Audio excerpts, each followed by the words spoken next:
I like how it seems that this is an approach that is really practical and usable and doable. It's not real fancy or slick, so that I think it really works with people. I work as a social worker, and so I get to meet with lots of different people and teams. And what's working, what's not working is a tool that you can use anytime, anywhere. There's always something that's working and not. One of my favorite times, though, was I used the communication chart.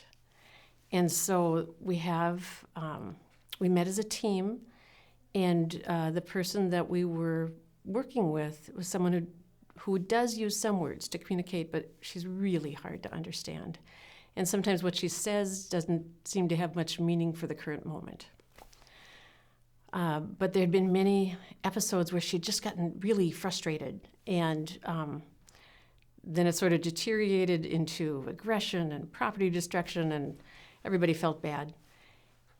But we took some time to kind of look at, what did she do?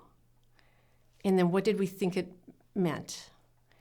And then it was just so fabulous to start talking about it, because as a group, when we were talking about it, people who hadn't thought about it went, oh, yes, she does do that.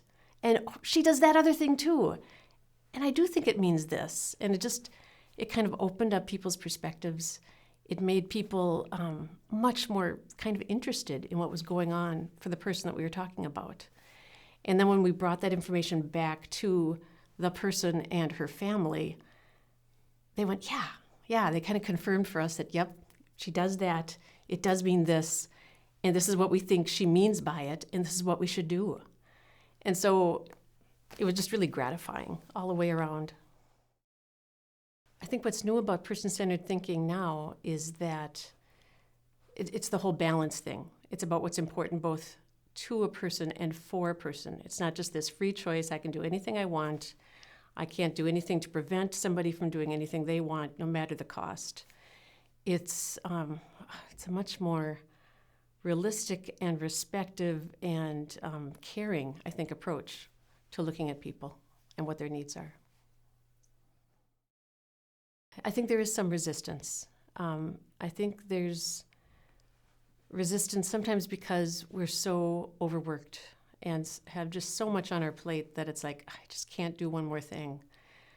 And I want to come into people and say, this is a different one more thing. This is a one more thing that if you use it, will make things a little easier, will make it better, will make it just much more worthwhile.